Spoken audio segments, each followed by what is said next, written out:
Hello bachcho, let's read this question. The question says there are 4 test tubes A, B, C and D, half filled with water.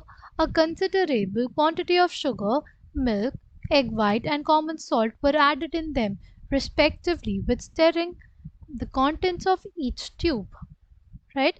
True solution will be obtained in option A only A option, B only D option, C both B and C option, D both A and D. The key concept for this question is true solution. True solution की क्या characteristic होती है? See, these have uniform composition throughout. का जो composition होता है वो क्या होता है? यूनिफॉर्म होता है, राइट? जैसे अगर आपने पानी लिया, राइट, और उसमें क्या ऐड कर दिया, शुगर ऐड कर दिया और उसको स्टर किया. अगर आपने पानी लिया, उसमें शुगर ऐड किया, उसको स्टर किया, तो हमारे पास एक सॉल्यूशन बन गया. ठीक. अब जो शुगर हमारी बेसिकली मिक्स हो गई इस पानी में, तो चाहे हम लोग यहाँ से इसको पिए या बॉटम से, जो हमें टेस्ट आएगा वो क्या आएगा, सिमिलर आएगा, राइट? ऐसा तो नहीं होगा ना कि प्रॉपरली मिक्स होने के बाद यहाँ से टेस्ट डिफरेंट आया और नीचे से अगर हमने पिया तो टेस्ट डिफरेंट आया, राइट? तो इसीलिए शुगर और वाटर का जो हमारे पास सॉल्यूशन होगा वो क्या होगा, एक ट्रू सॉल्यूशन होगा, क्योंकि उसकी जो कॉम्पोजिशन होगी वो सेम रहेगी थ्रू आउट. अगर बात करते हैं कॉमन सॉल्ट के लिए, तो कॉमन सॉल्ट के लिए भी सेम चीज़ होती है. ठीक.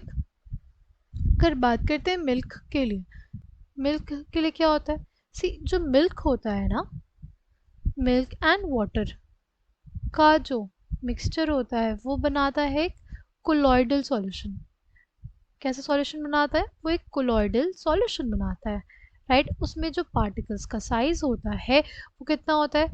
It ranges from 1 nanometre to 1000 nanometres, right? Simply अगर हम लोग मिल्क की बात करते हैं तो मिल्क में प्रेजेंट होते हैं फैट्स, और फैट्स का जो डिस्ट्रीब्यूशन होता है वो यूनिफॉर्म नहीं होता, और इसी वजह से, राइट, जो फैट्स का डिस्ट्रीब्यूशन होता है वो यूनिफॉर्म नहीं होता. मिल्क और वाटर का सॉल्यूशन क्या है? एक कोलॉइडल सॉल्यूशन है. ठीक है. और वो कॉम्पोजिशन थ्रू आउट सेम नहीं होती है, वो जो कॉम्पोजिशन होती है थ्रू आउट सेम नहीं होती है.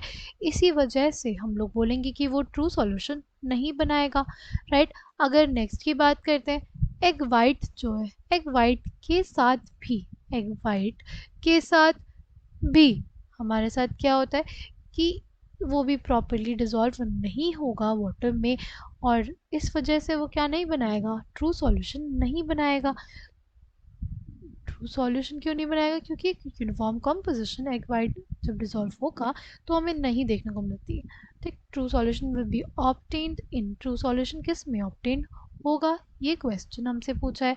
तो correct answer for this question will be in the case of sugar and common salt. Yani option D will be the correct answer for this question. I hope you understood it well. Thank you and all the best.